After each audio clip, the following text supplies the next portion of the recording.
Então, só vou deixar assim como tarefa para quem quiser. Pedro não está aí, mas para quem quiser, na tarefa, Pedro chegou aí. Aí, Pedro. Então, Alexandre, na quarta-feira, gerou uma tarefa, você vai gerar uma tarefa. Então, se quem quiser olhar, peguem data, porque eu não tenho paper aqui comigo, vocês procurem esse autor aqui, Marcinho, Sapsi. Tem um paper dele, nós somos 2015 e 2012.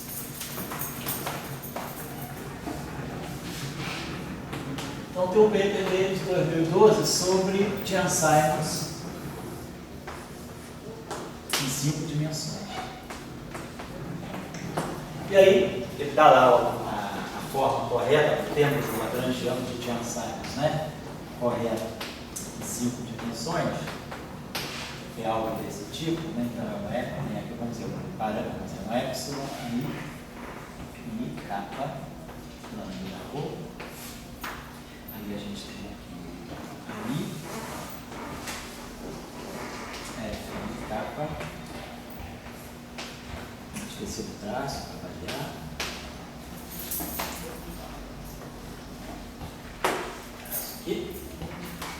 E aí aqui tem mi. Sobre um fator alfa, que vocês podem acertar, aí vai ter a mi, a kappa, f, rho, mais, aqui tem um sobre beta, a mi,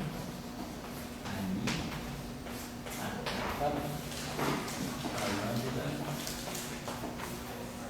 Então, os fatores meio estranhos, acho que é 2/5, mas não precisa se preocupar, pelo seguinte, vocês geram automático, quando vocês fizerem o princípio variacional e ganharem a equação tem que estar em forma covariante. Então, tem que ser covariante de Gauge. Então, pela forma da invariância de Gauge, vocês podem fixar esses coeficientes. Ou, se alguém quiser também, pode fixar o coeficiente pela invariância de Gauge. Que a gente quer que essa ação aqui seja invariante de Gauge a menos de integração por parte. Então, para que ela seja invariante de Gauge, termos que vêm daqui, para compensar com termos que vêm daqui, esses coeficientes vão ser fixados. Mas lá no paper do Zapsin, vocês encontram esses coeficientes aqui direitinho.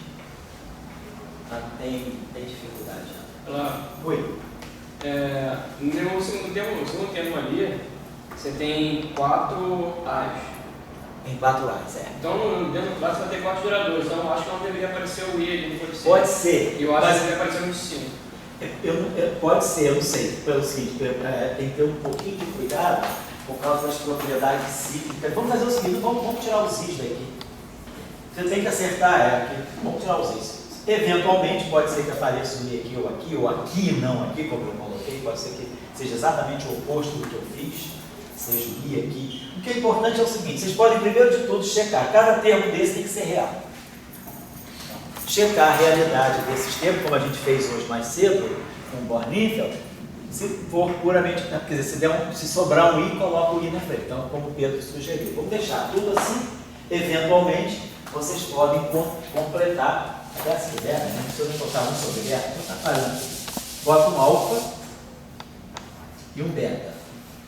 E aí a gente pode fixar esse alfa e beta como sendo real ou puramente imaginário. Primeira parte da análise, então, é verificar, por exemplo, se esse termo aqui tem I ou não, porque aqui vão ter 3 geradores, né? Então a gente vai ter comutadores aqui, então pode ser que aqui apareça problema do I aqui também. Então você dê uma acertadinha nos coeficientes. Mas a estrutura é essa. O que eu queria chamar a atenção é que o Bornfeld de 5 dimensões ele é completamente não linear.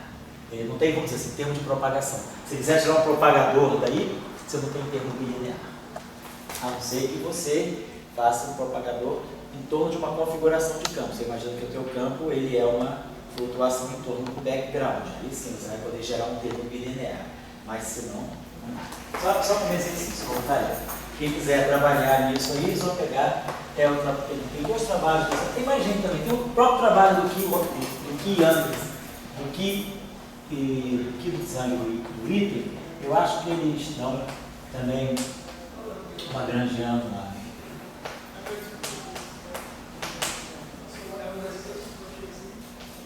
No archive é mais fácil de achar, porque eu não sei se eles publicaram no Physical Review D ou no Physical Review E, mas é um archive de junho de 2013.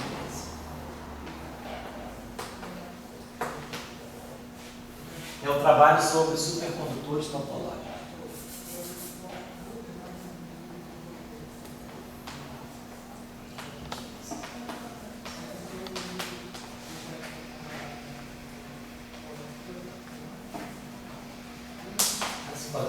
Só para treinar essas coisas, mas aí não tem nada de inteligente nesse exercício, é um exercício só para treinar mesmo manipulação. Tá? Bom, vamos voltar então à nossa questão da interação da matéria, né?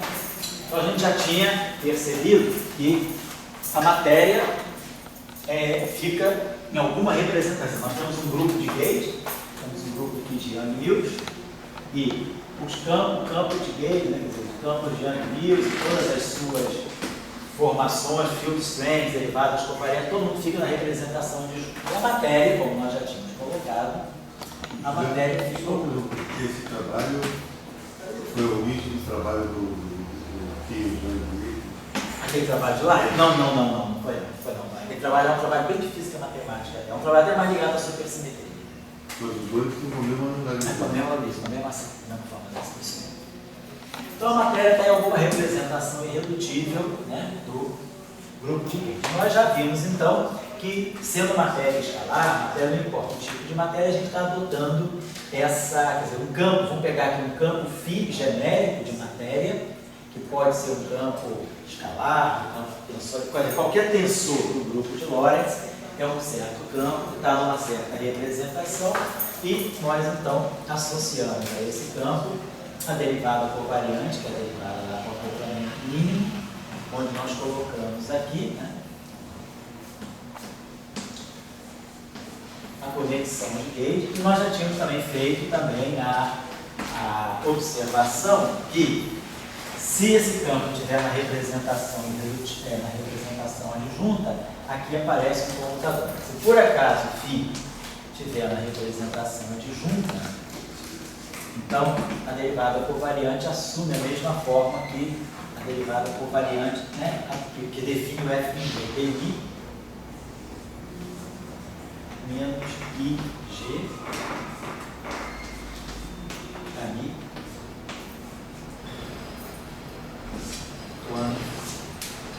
só para no campo, poderia ter buscado um campo vetorial. Isso. Se transformando adjunto. Pode, poderia. Pode ser só um campo escalar. Não, qualquer representação do grupo. Bom, agora, se nós, então vamos pensar que nós agora tenhamos um grupo. Então nós geralmente, né, associamos, deixa eu apagar aqui, o grupo simples, né, quando a gente tem um grupo simples, o grupo simples é um grupo que não tem nenhum subgrupo,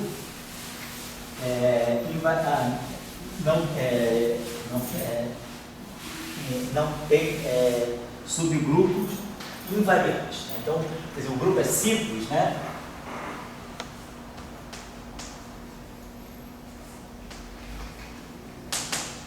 Ele não contém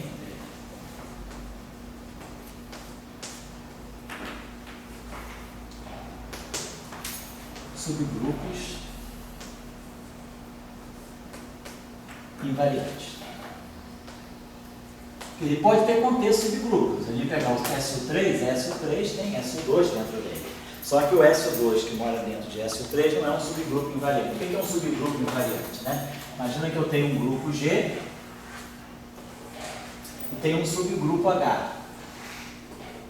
H é um subgrupo de G. A identidade está aqui, vou colocar assim.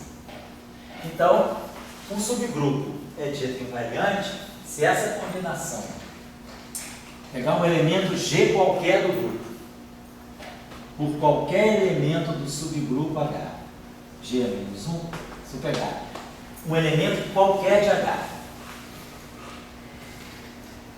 um elemento qualquer de G, pode estar aqui ou aqui, esse cara aqui é do grupo G, então pode estar aqui dentro ou pode estar no próprio H, mas esse H é sempre um elemento aqui de dentro. Se esse objeto aqui não pertencer, se esse objeto aqui sempre pertencer a H, Então esse subgrupo aqui é dito invariante.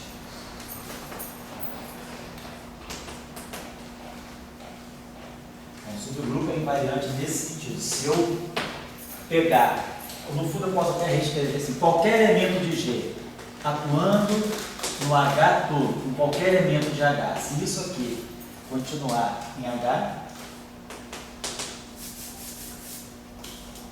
o próprio H, então esse subgrupo é invariante. Né? Então, do ponto de vista, porque o subgrupo, né, quer dizer, qualquer elemento daqui com qualquer elemento daqui vai dar um elemento aqui dentro, porque H é subgrupo. Então, se eu pegar qualquer elemento de H com qualquer outro elemento de H, vai dar sempre um elemento de H.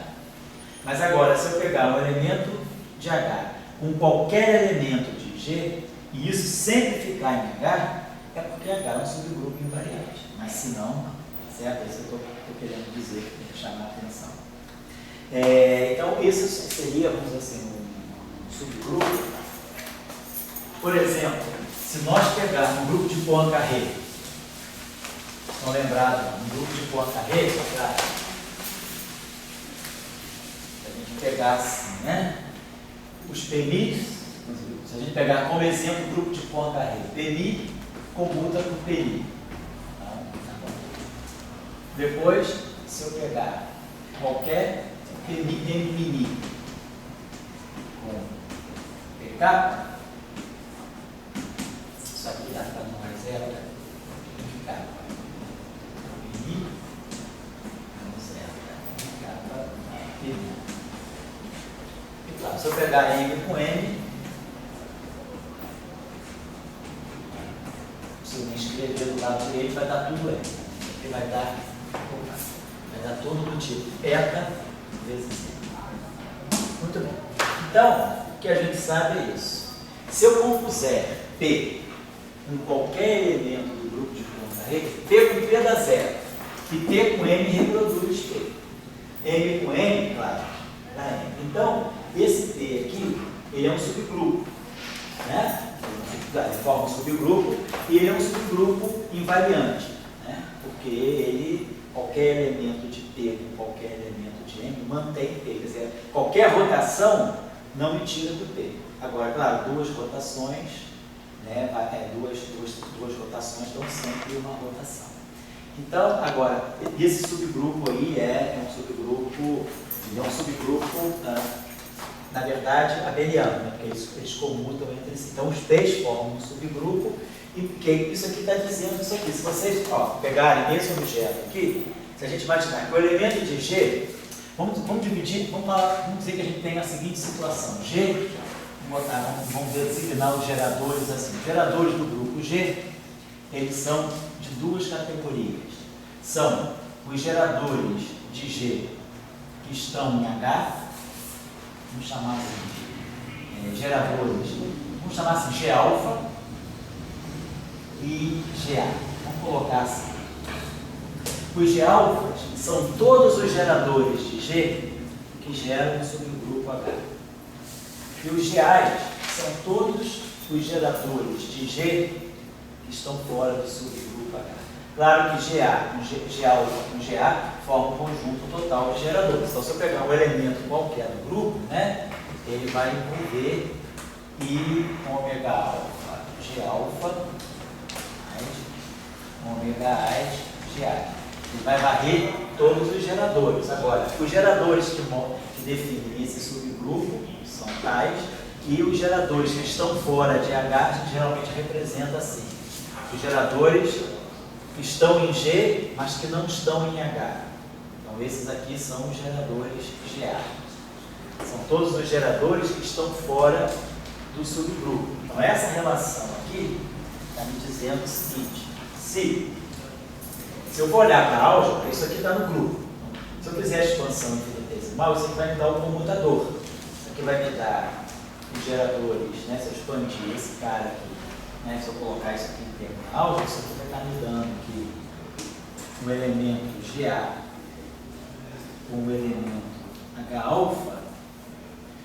Se isso aqui, no final do dia, me der uma combinação de geradores que só tenham H, se aqui do lado direito eu só tiver H betas, É porque essa combinação está me dando que qualquer gerador que está fora de G com qualquer gerador em H, está me dando em H, significa que isso aqui, no fundo, está pertencendo ao subgrupo H. Então esse cara aqui seria o subgrupo invariante, que é o que está acontecendo aqui.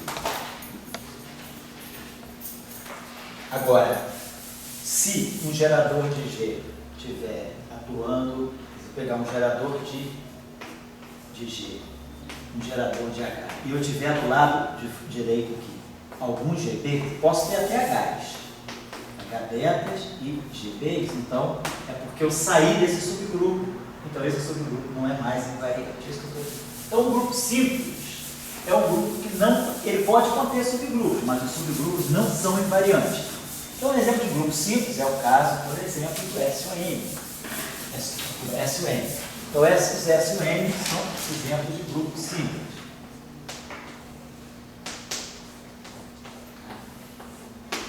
Porém, não é o caso, por exemplo, dos SOs. SO4, por exemplo, é SO2 que é o nosso SO2. Então, eu tenho dois SO2 invariantes dentro do SO4.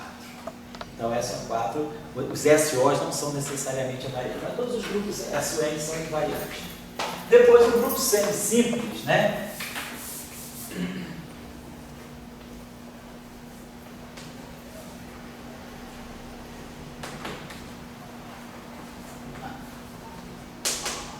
Não tem subgrupos invariantes. Aqui não contém subgrupos invariantes, a não ser o trivial. Quer dizer, qual é o subgrupo trivial? O subgrupo trivial é o H idêntico à identidade. O subgrupo formado, quer dizer, a identidade sozinha forma um subgrupo. E é claro que a identidade sozinha é sempre um subgrupo invariante. Se eu pegar G, identidade, G é menos 1, isso aqui dá identidade. Então, eu estou dizendo que quando a gente diz isso, tá, é só lembrar que está excluída a possibilidade de, porque todo grupo, a identidade de todo grupo é um subgrupo invariante. Então, aí com isso nenhum grupo seria simples, mas isso a gente está dizendo. A gente está dizendo que um grupo simples ele pode conter subgrupos, mas esses subgrupos não triviais, que não sejam de identidade, eles não podem ser invariantes. Eles não contêm subgrupos não triviais invariantes. É esse que é o caso do grupo semisimples. Eles não contêm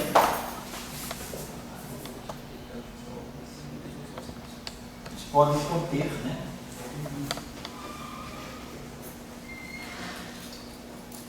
Subgrupos invariantes, desde que não sejam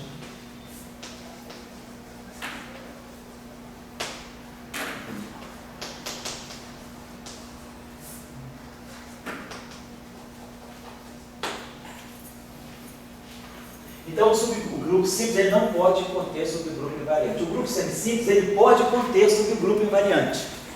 Mas esses subgrupos invariantes só não podem ser abelianos. Então, podem conter subgrupos invariantes, desde que não sejam abelianos. Se ele tiver subgrupo invariante que é abeliano, ele não é semisimples. Tá? Então, em geral, o grupo semisimples é um produto de grupos simples. Por exemplo, se eu pegar SO3, né? Então, o grupo semisimples ele pode ser pensado como um produto direto de grupos simples.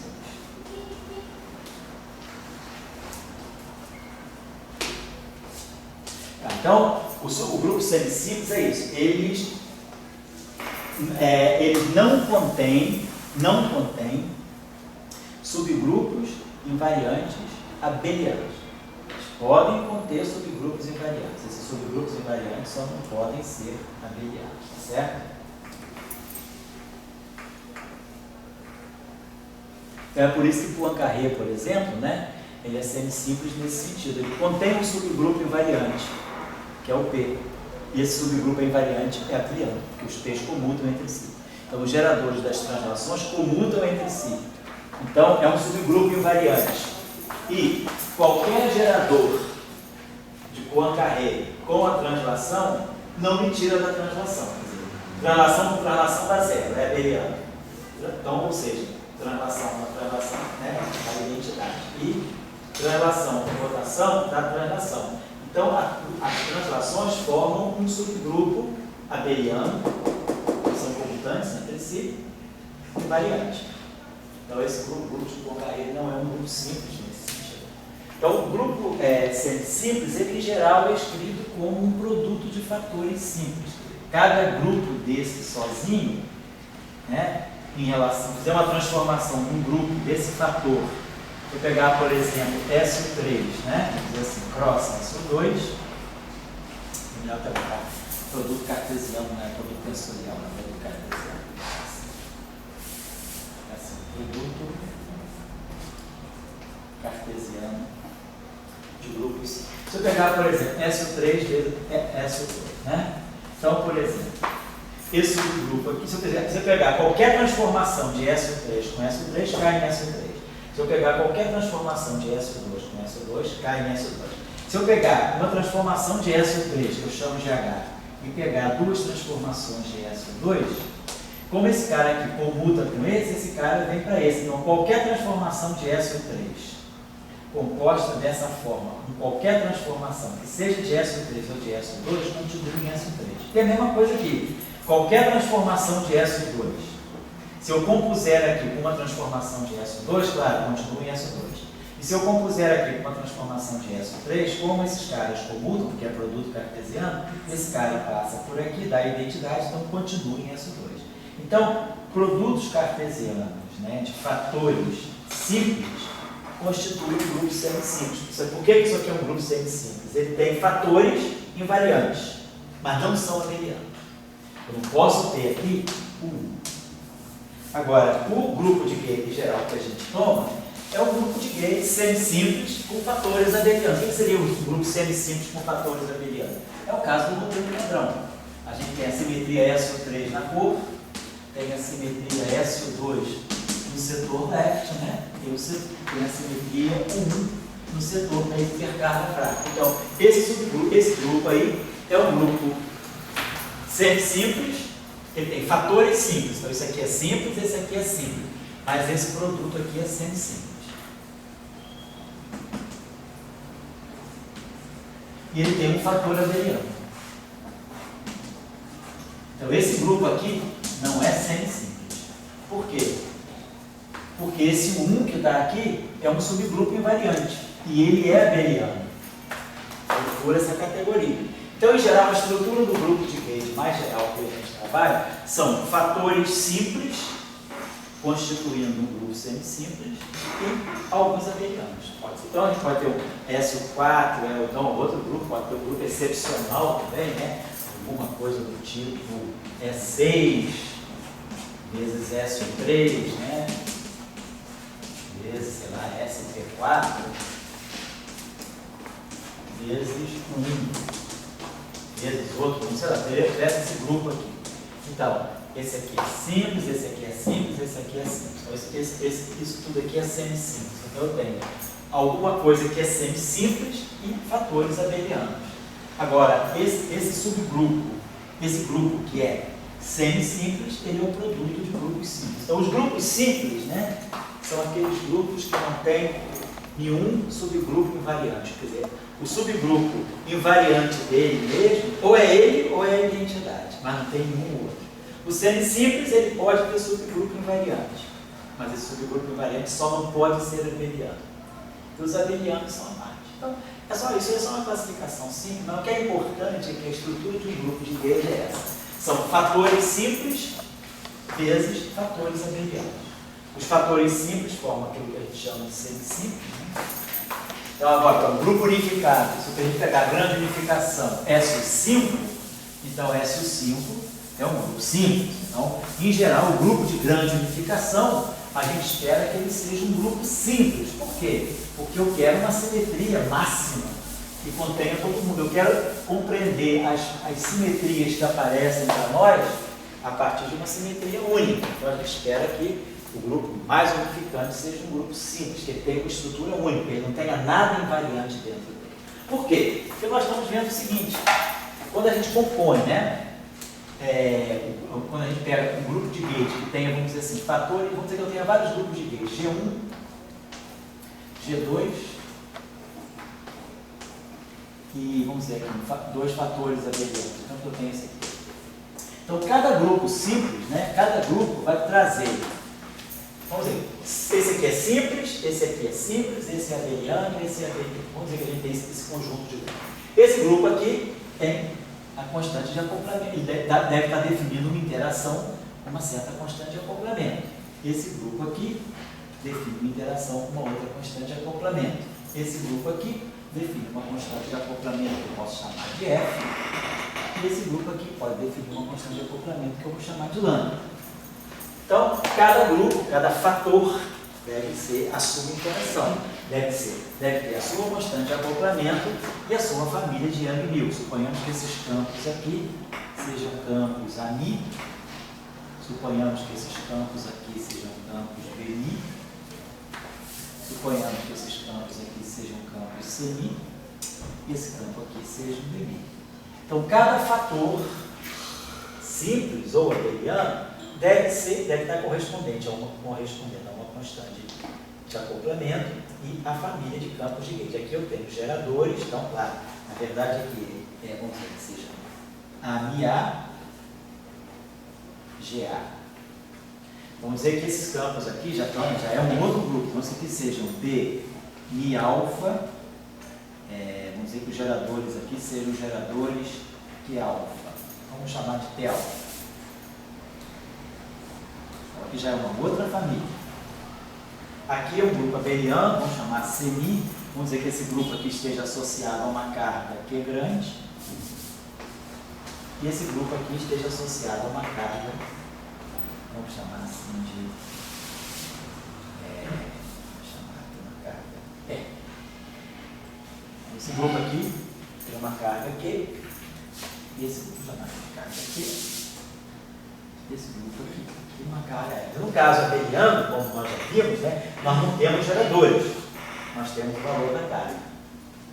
Então, por exemplo, deixa eu apagar isso aqui.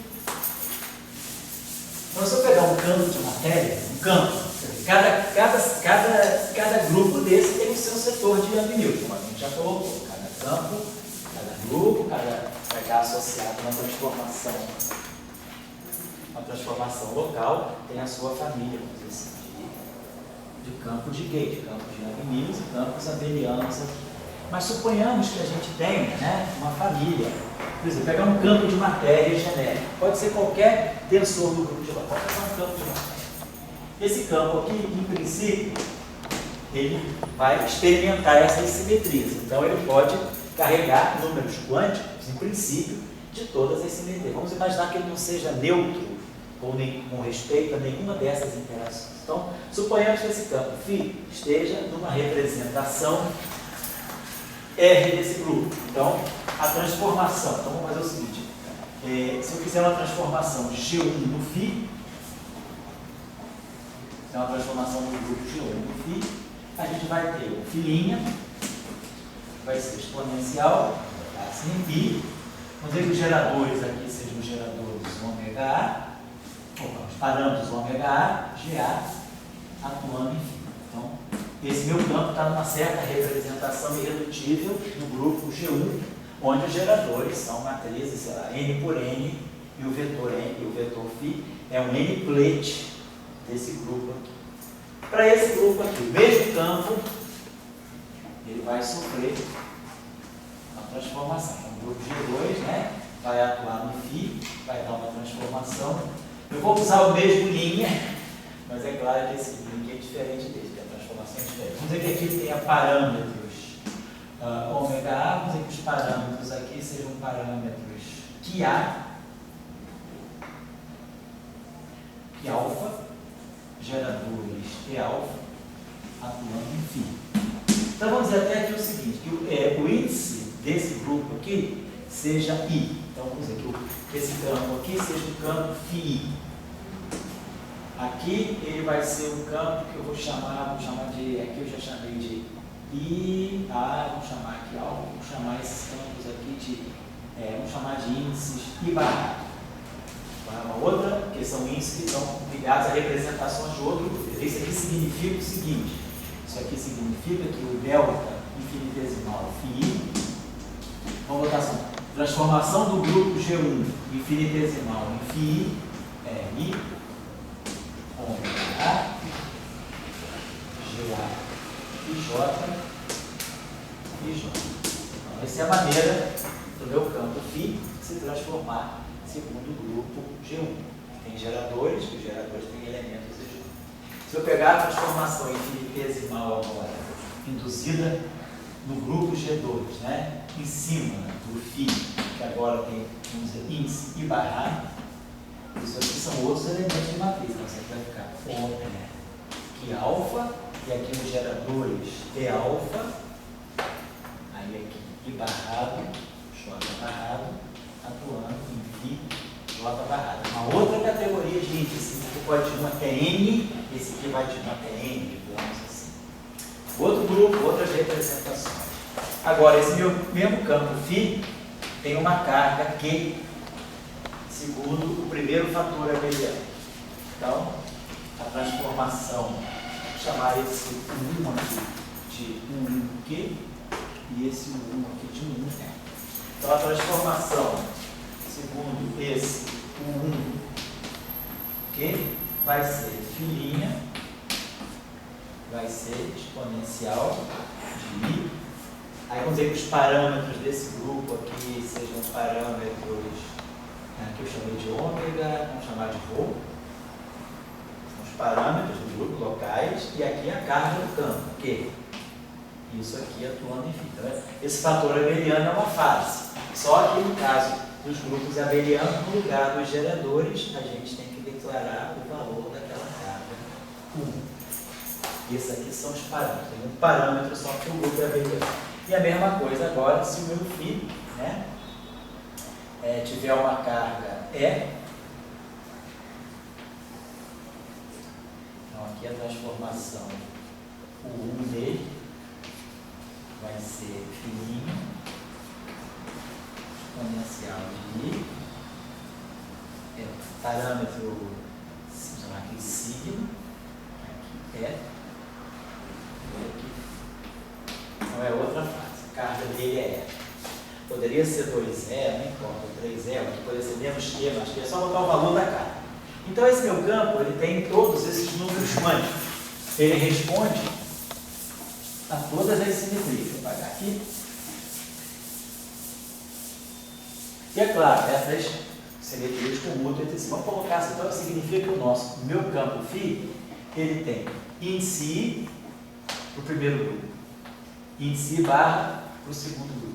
Tem uma carga aqui, o primeiro fator abeliano, e uma carga E, o outro fator abeliano. Essas são as características, são os números quânticos, são os atributos do meu campo φ com respeito a todas as simetrias.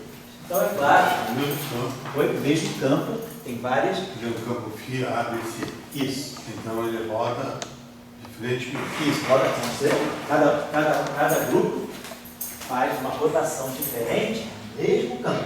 Quer dizer, quando esse campo aqui, delta I, J, vamos agora colocar assim, então, mantendo todos os índices. Então, se eu pegar uma transformação induzida pelo G1 em cima do φi e barrado, essa transformação G1, ela só vê esse número quântico. Ela não vai ver nenhum dos outros. Isso aqui vai ficar I, ômega A, GA, I, J. Não vai mexer apenas no número quântico I. Fica J aqui, agora o I barrado fica parado, o E, o Q e o E. Então essa é a transformação. Se eu declarar todos os índices, cada grupo ele vai mexer no índice associado a ele. Se eu fizer a transformação G2, né, para o mesmo campo, I barrado, I é, então vai ficar I, os geradores aqui eu chamei de Q, de Q. E alfa, os parâmetros geradores T alfa, e aí aqui vai ficar I barrado, J barrado. Aí, primeiro número quântico fica intocado, essa interação ele é neutro. Esse número quântico ele é neutro para essa interação. Então, o I fica I. Agora, o I barrado fica J barrado. I. Se eu fizer a transformação do U1, vou chamar do 1Q em cima desse φ, então isso aqui vai dar para nós transformação de fase, nós estamos chamando essa fase de Rho, que, e barra, que, e. E a mesma coisa para o outro fator abeliano. Quer dizer, cada interação, ela trata aquele número quântico. Se por acaso esse campo for neutro, digamos que ele seja singlete de G2.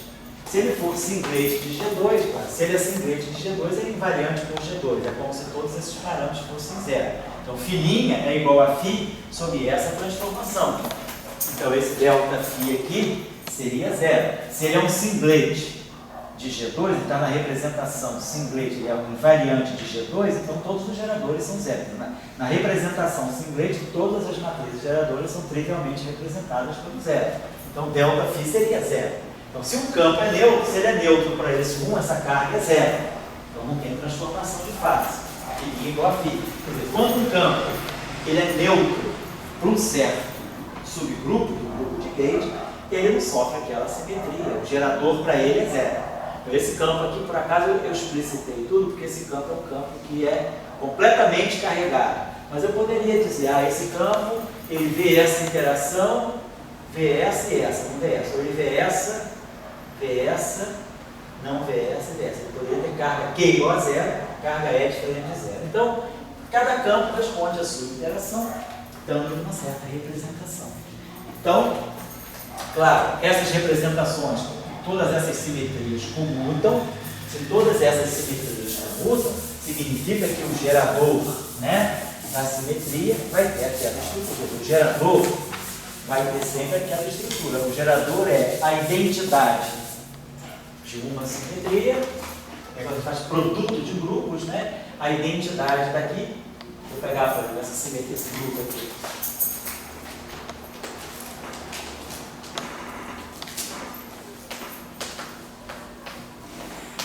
Então, a álgebra está na primeira ordem. Então, isso aqui me dá a identidade mais I, ômega A, GA. Beleza, né? Identidade mais I e alfa. Então, eu botei identidade vezes identidade mais a identidade do primeiro. Então, mais identidade com I.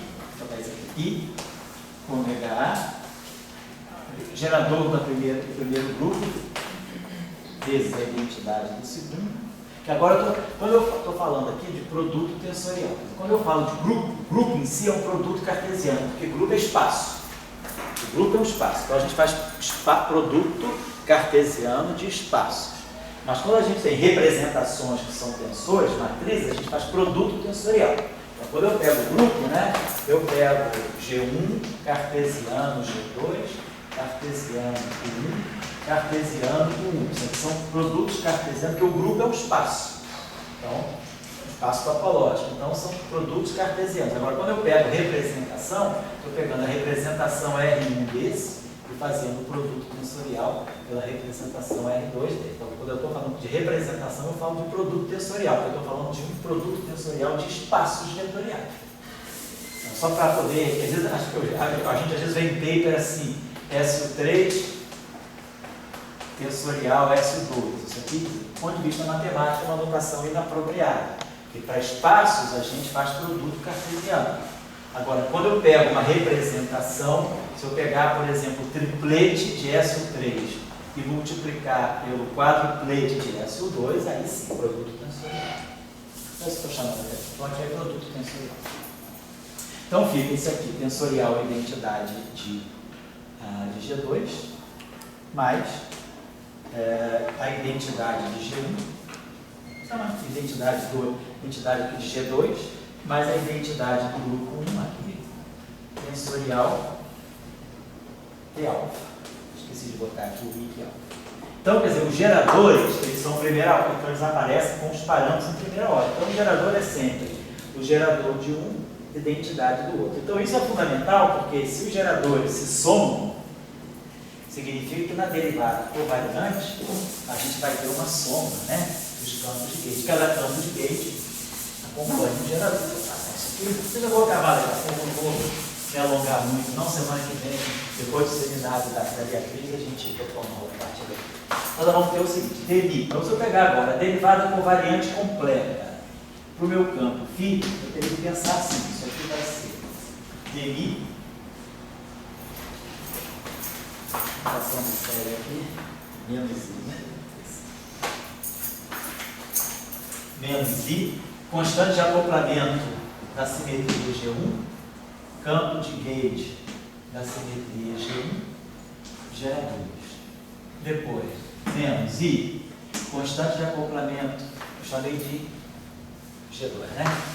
Constante de acoplamento da simetria G2, campos de gauge da simetria G2, geradores na simetria G2. Depois, menos i, a carga. Agora, cada grupo tem que ter, naquele caso eu declarei, né, as constantes, eu declarei os valores das cargas, não as constantes de acoplamento. Então, digamos que esse campo tenha uma carga, vamos dizer, a carga Q dele, né? Seria bom botar a constante de acoplamento. Eu tinha colocado aqui a constante de acoplamento era F, né? Era F lambda. Sempre dou uma nota da tabelinha quando eu fiz. A constante a F e lambda. A constante de acoplamento da simetria do primeiro fator 1, então a constante de acoplamento é F. No lugar do gerador vai aparecer a carga. A carga é Q. Esqueci que eu paguei, então vou levantar aqui. Meu campo φ, então eu tenho esses índices I, I barrado, Q e E. A carga do primeiro 1 é Q e a carga do segundo 1 é E. Mas a constante de acoplamento é F. Então, F vezes o valor da carga, e aí o campo de gauge CI. Quer dizer, no caso abeliano, a carga faz o papel do gerador, e a constante de acoplamento está aqui. E depois, para a simetria, o último fator abeliano, eu tenho menos I, a constante de acoplamento eu estava chamando de lambda, a carga do campo é e aqui eu li. Aqui agora eu confundi. Vamos chamar esse campo de demi, não. Vamos chamar, eu chamei de demi, semi, vamos chamar de campo de gauge, vemi, perdão, vamos trocar. O campo de gauge demi, o demi eu estou chamando de derivada covariante, perdão. Vou trocar a notação, isso aqui para nós vai ser o campo abeliano do último fator 1. Isso aqui, pessoal, é o valor da carga. Então isso aqui é mais 1, menos 1, mais 2, menos 2, 0. É também a mesma coisa, é 1, menos 1, 0, 2. É o valor da carga. A constante de acoplamento está aqui. Isso é o valor da carga. E representa o gerador abeliano. Então, vamos declarar os índices aqui. Então isso aqui significa o seguinte, essa derivada covariante ela vai estar atuando assim. No I barrado, carga Q, carga F. Ela vai ser demi atuando no φ como ele está. I barrado, Q. Aí vemos I, G, campo de gauge, aí o gerador GA vai pegar I, J, φ, J, I barrado, Q, I. Aí, com essa simetria aqui, menos I, G2, TG. Menos I, G2. BMI alfa. E alfa. I barrado, J barrado. Φ, I, J barrado, Q, I. Menos I, constante de acoplamento F, valor da carga do campo Q, semi, aí, Φ, I barrado, Q. Não tem matriz para misturar índice. Que a matriz, só as matrizes, no caso não abeliano, mistura o índice. Quer dizer, IJ ele acopla o índice I com o índice J. Aqui acopla o índice I barrado com o índice J barrado. Mas o campo abeliano não tem estrutura assim de acoplar, ela é proporcional à identidade. Então cada campo fica consigo mesmo. E depois, menos I, lambda, Constante de acoplamento, valor da carga, VI e o φ. E barragem. Então, essa seria uma derivada covariante típica de um campo que tem todos os números quânticos de todas as simetrias. É sempre assim. Por exemplo, se a gente pegar o modelo padrão, os quartos, por exemplo, né, eles são triplete de cor de SO3, são dublete dos quartos leves, eu vou escrever já. Porém, os leptons não tem nada a ver com SO3. O elétron e o neutrino, eles não têm os números quânticos de cor. Então, eles são singletes. Então, só para a gente relembrar aqui do modelo padrão, vou apagar aqui, né?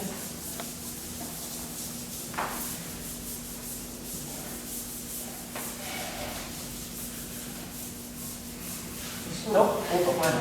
Só para aqui, no curso de aerodinâmica, você falou da torção se acoplando, por exemplo, com um tensor de spin. Isso. Né? A minha pergunta vai nesse sentido.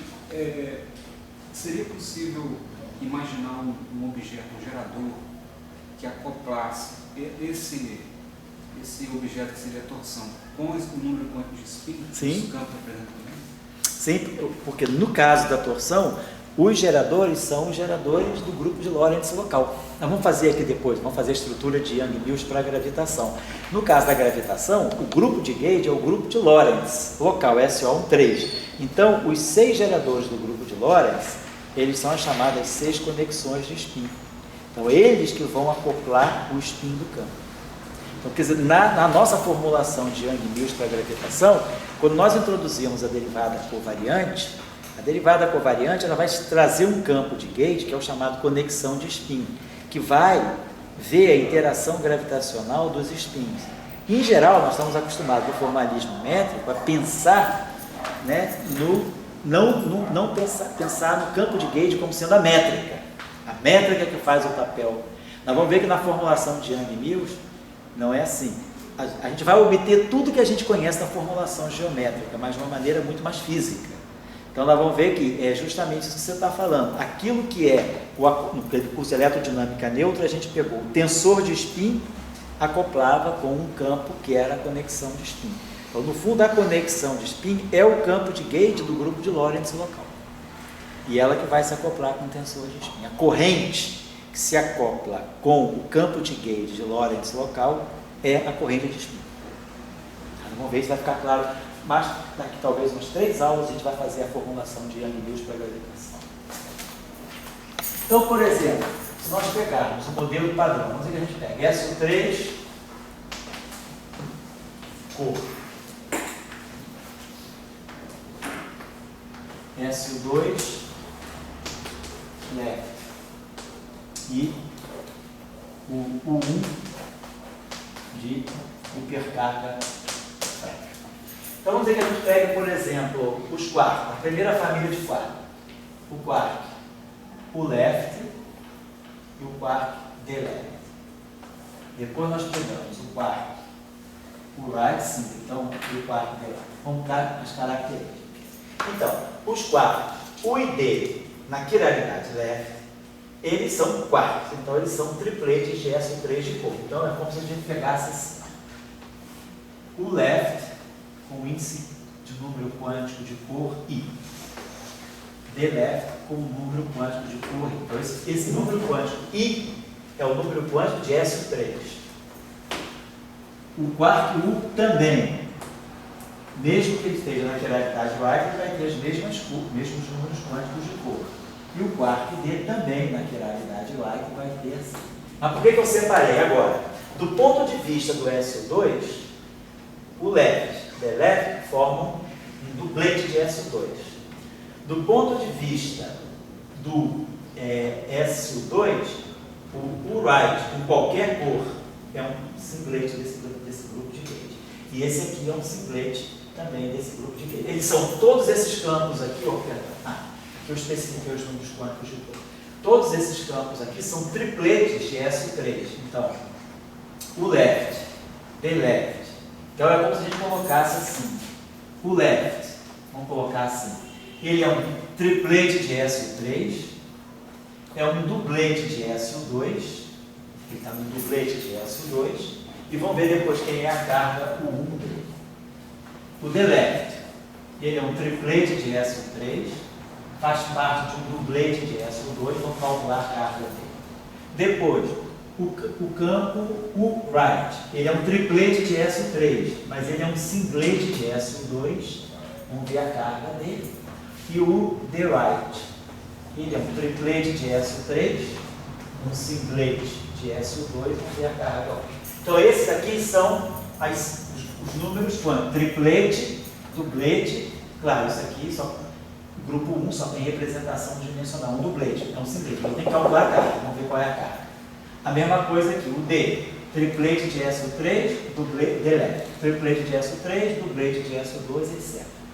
O right, triplete de SO3, singlete de SO2, vamos ver a carga e a mesma coisa com D. A atribuição de carga, se a gente se lembra lá do curso de eletrofraca, né? A atribuição de carga é que a carga eletromagnética, relação tipo Kelvin-Schindler, seja a terceira componente do isospin, do isospin fraco, do isospin fraco mais a hipercarga. Seja isso aqui. Então, por exemplo, se eu pegar o quark U, qual é a carga eletromagnética dele? 2/3. Ele é um dublete, então aqui é um meio. E aí vamos tirar o valor do Y. A hipercarga fraca do quark U, ela segue essa relação. As hipercargas são fixadas dessa maneira no modelo padrão. A carga eletromagnética é o spin isotópico mais o Y sobre 2. Então a carga eletromagnética que é 2/3, o meio Y sobre 2. Então, 2/3, né? Menos o meio fica 2/3 menos o meio fica 4/6, né? Menos 2/4, né? Então 4/6 menos 4/6 menos 3, então 1/6. Então isso aqui é um sentido, né? E aqui igual a Y sobre 2. Então a carga Y é 1/3. Ele tem carga 1/3 aqui. Certo aqui, né? 6/3 dá 2, vezes 2, 4, 6/2 dá 3. Então dá 1/6. Depois, se eu pegar o quark D, a carga eletromagnética dele é menos 1/3.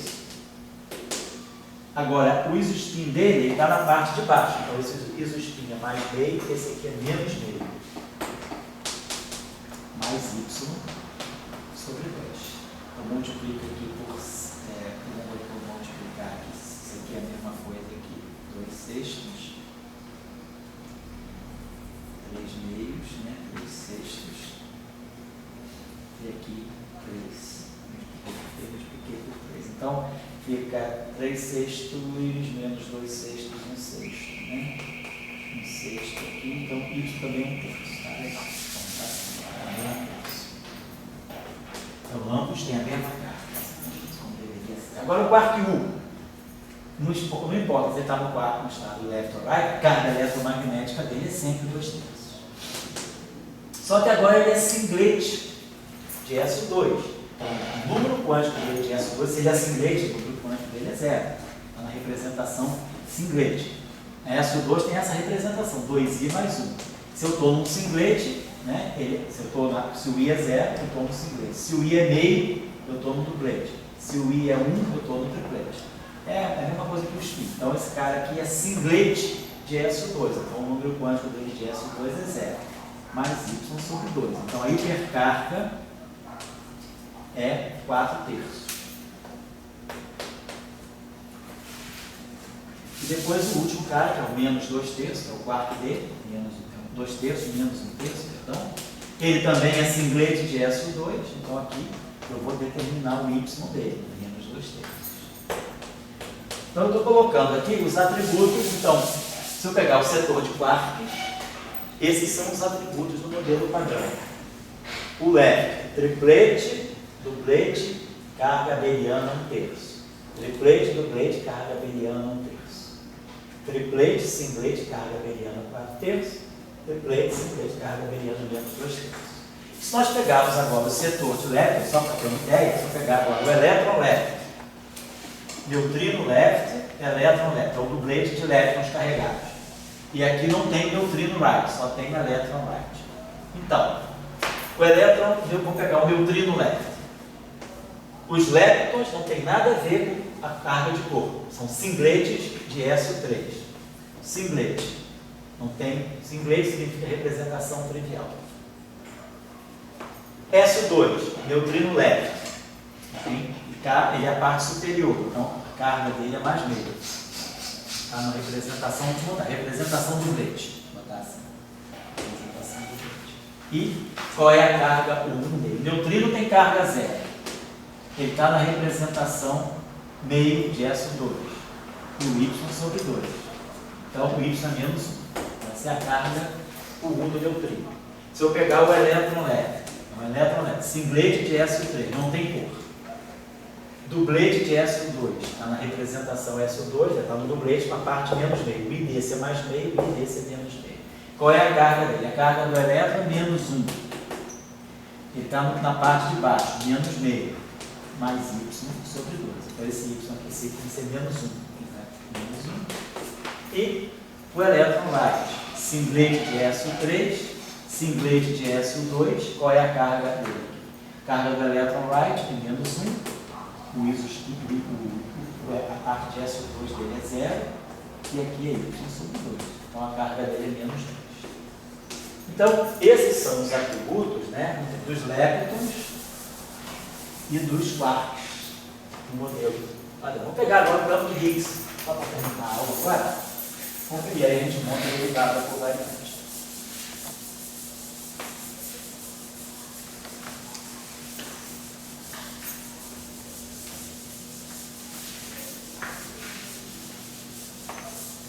Então, sempre tiver um conjunto de grupos de gate, se tiver um grupo de gate, só não tem problema nenhum. Mas se tiver vários grupos de gate, a gente tem que associar os números quânticos de cada campo a cada simetria. Então, se agora a gente pegar o dublete de Higgs, vamos colocar assim, aqui mais, aqui 0. Então, de novo, dublete de Higgs. Ele não tem número quântico de corpo. Então, o Higgs é trivial de corpo. Ele é um singlete de SO3.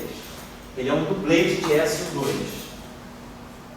E vamos ver o 1 dele. Se eu pegar a parte superior, então a carga do campo superior é mais 1. O Higgs superior carregado positivamente. Aí ele está no setor meio, está a parte superior da representação meio, mais meio, e aí hipercarga. Então, o Y dá 1. Então, aí a carga meriana dele, a hipercarga fraca dele é 1. Né? Se eu pegar a parte de baixo, a carga dele é 0, aqui é menos meio, e aí vai ligar a mesma coisa. Então, meio e menos meio. Por que tem que ser o meio? Porque se esses dois campos aqui são um dublete de SO2, eles têm que ter as mesmas cargas do outro grupo, porque se segundo os outros grupos eles fossem distintos, se esse cara que tivesse uma carga 1 e esse cara que tivesse outra carga 1, a simetria, o 1 estaria distinguindo as duas componentes de SO2, aí eu perderia a simetria, teria uma distinção. A simetria está no fato de que as demais simetrias, por exemplo, aqui, quando eu pego todos os quartos, né? Todos os 3 quartos, esse número quântico, se eu pegar todos os 3 quartos, as 3 cores, esse número quântico deles é igual. Aqui é a mesma coisa. Então esse número quântico ele tem que ser compartilhado, esse cara aqui são um dublete de SO2. Quando eles são um dublete de SO2, essas duas cargas são iguais. Quem está no mesmo espeto tem que ter as cargas abelianas iguais. Porque senão essas cargas abelianas seriam distintas, você estaria quebrando a simetria. Tudo igual. Tudo igual. Aqui não, como esse cara aqui é um singlete, então esse pode ter uma carga diferente desse, porque eles não estão juntos. Cada um tem a sua carga, mas aqui não, esses dois estão juntos, como aqui o dublete de Higgs. Então esses aqui são os números quânticos que é um dublete e a carga. Certo? Então se a gente montar, só para terminar agora, só fazer um exercício rápido aqui, se eu montar, por exemplo, a derivada covariante, vamos dizer, do quark U left. Então vamos dizer, o quark U left no estado de cor I. Vamos colocar assim. Então vai ser dmi U left I. Vamos pegar SO3. Então, número menos I, constante de estrutura forte, ou constante de acoplamento da interação forte. Está no triplete, então aqui vamos ter os campos glue, vamos dizer assim, usaram, vamos chamar isso aqui de ami. Então vamos chamar esse campo normalmente, vamos chamar de ami. Então, ami. Geradores de SO3. Os geradores de SO3 são as matrizes de álcool sobre 2. Geradores de SO3 na representação triplete. Elemento IJ, U, left, J. Então essa é a interação do quark U, colorido, cor, com os gluos de SO3. Agora ele é um duplete de SO2. Então vai entrar aqui a constante de acoplamento do SO2 e G'. Os campos de gate de SO2. Ele está num duplete de SO2. A representação do duplete de SO2 são as matrizes de Pauli sobre 2, os geradores sigma alfa sobre 2. Então essas matrizes aqui atuando no left I. Estou imaginando que tem aqui um número quântico, não estou especificando, né? Quer dizer, essa matriz aqui é 2 por 2. Então, se eu quiser, posso colocar aqui índice I barrado, J barrado, e aqui botar o J barrado. Porque o quark, não, que na verdade eu separei, o quark left e D, eles estão separados. Então eu posso botar assim, deixa eu apagar isso aqui, perdão, vou ter que melhorar isso aqui. Isso aqui, ó, está atuando só no left, né? Então é melhor que não escute. Perdão.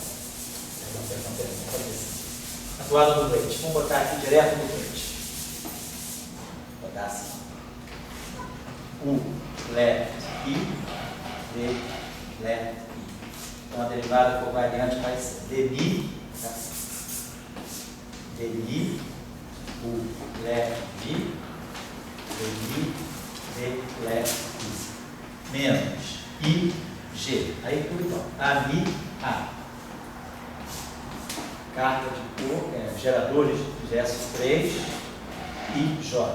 E aí aqui atuando no U, left, J, C, left, J. Então essa matriz aqui é 3 por 3. Ela vai atuar nesse índice aqui, mantendo essa estrutura de duplete. Ela vai ter 1, 2, 2, 2, 1, 3, 3, 3. Depois, se o I for 2, 2, 1, 2, 2, 2, 2, 2, 3, 3, 3. E para cada I, esse J varia. Mas essa matriz aqui são matrizes 3 por 3, com esses índices aqui, atuando nesse objeto aqui, que é um triplete, quer dizer, os índices estão declarados. E agora, deixa eu pegar aqui. Setor de SO2 e G', campos de gauge de SO2, DMI alfa, matrizes de Pauli, sigma alfa sobre 2, atuando no U, left, I, e left, I. Essa matriz aqui, como ela é 2 por 2, ela já vai atuar direto no duplete. Porque eu não estou colocando um índice para distinguir os elementos do duplete, que eu já distingui pela própria notação, U e D. Se eu não tivesse colocado o índice I barrado, para I barrado igual a 1 seria o quark U. O I barrado igual a 2 seria o quark D. Como eu já distingui os dois quarks, eu deixo a notação de duplete assim. E depois eles têm mais um terço.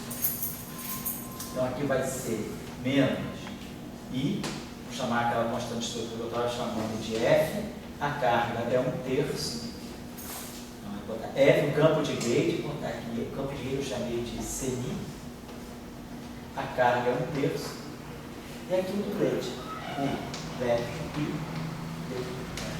Certo? Então essa seria a derivada covariante do duplete de quarks U e D left para o modelo também. Na próxima aula a gente repassa um pouquinho mais isso, mas eu estou querendo chamar a atenção de vocês para isso. Cada simetria tem a sua representação e o campo de matéria ele vai responder ou não vai responder, se ele for neutro, mas a cada simetria ele vai responder uma certa representação. E aí na derivada covariante isso fica claro, porque ele interage com aquele campo de gauge, que é universal, independe da representação, mas os geradores aqui é que vão identificar a representação. Se eu tivesse um sextete de SO3, então se esses caras aqui fossem membros de um sextete de SO3, esses índices aqui estariam membros de 1 a 6. E as matrizes não seriam as matrizes de Gelman, mas seriam os geradores de SO3 na representação 6, na representação 3. Na aula que vem nós vamos trabalhar mais isso. Isso aí é simples, mas assim, no início, para quem não está acostumado, tem muita estrutura junta. Então, o cara às vezes se confunde com esse monte de estrutura, tá bom? Mas o que nós estamos trabalhando é isso, trabalhar o acoplamento dos campos de gate com a matéria. Então, o acoplamento gate-matéria está aqui, ó. Constante de acoplamento de gate, campo de gate, matéria. Constante de acoplamento de gate, campo de gate, matéria. Constante de acoplamento, campo de gate, matéria. E esse aqui é a carga, e os geradores fazem simplesmente o papel, vamos dizer assim, é a versão não abeliana daquilo que é a carga. Se o elétron tem uma carga menos 1 no elétron negativo, a carga SO2 dele é o dublete. Então são as matrizes de Pauli que vão dar a carga dele segundo SO2. Certo? Esse é o conceito que tem aqui, tá bom? Então por hoje é só. Então semana que vem a gente se reencontra.